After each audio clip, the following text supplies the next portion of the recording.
Les propos et les opinions peuvent choquer. Oreilles sensibles s'abstenir. Richard Martineau. Un animateur pas comme les autres. Richard Martineau. Cube Radio. Bonjour, bon jeudi. Si vous m'écoutez, si vous m'entendez, c'est parce que vous avez de l'électricité à la maison, comme disait mon fils, de l'électricité quand il était petit. Alors, ben oui, il faut prendre notre mal en patience. Hein. J'écoutais tantôt à l'émission de Alexandre Moranville-Ouellet, en remplacement de mon ami Philippe Vincent. Il y a 2000 pannes. Chaque panne, ça prend plusieurs heures à réparer, donc il faut vraiment s'armer de patience. Alors, écoutez ça, cette nouvelle-là, c'est sur le site de Radio-Canada. Les plantes émettent des sons, tout particulièrement lorsqu'elles sont soumises à un stress, d'après les travaux de scientifiques israéliens publiés dans une revue scientifique, la revue Cell. Ces sons inaudibles à l'oreille humaine seraient toutefois perceptibles par d'autres plantes, ainsi que par quelques espèces de mammifères et d'insectes.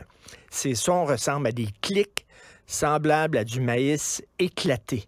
Donc, quand tu t'approches d'une plante pour l'arracher, la plante crie, elle souffre.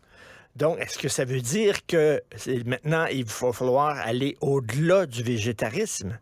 Vegan, c'est pas suffisant. Parce que là, on dit, ben oui, mais la souffrance animale, on ne mangera plus de viande, on ne pêchera plus de poisson, on va seulement que se nourrir de légumes et de plantes. Non, non, non. Les plantes souffrent. Donc, vous participez à la souffrance d'un être vivant lorsque vous mangez des légumes et lorsque vous prenez des herbes provençales. Donc, on fait quoi? On va se nourrir seulement. J'ai hâte de voir. Il va y avoir des défenseurs, vous pouvez être sûr. J'écris là-dessus ce matin dans ma chronique sur les groupes de pression, la victimologie. Il y a toujours, quel que soit le problème, il va y avoir un groupe de pression. Et là, je suis convaincu, ça va être les amis des plantes. Et là, ils vont dire, c'est épouvantable de déraciner une plante ou de couper un arbre. Vous faites souffrir un être vivant, ça s'en vient. Je suis convaincu. Et quand une plante, tu la déracines, les autres plantes le savent parce qu'elles entendent le cri émis par la plante et elles aussi stressent parce que se dit, est-ce qu'après ça va être moi la prochaine? Donc, j'ai hâte de voir ça maintenant. Vegan, ça ne sera plus suffisant.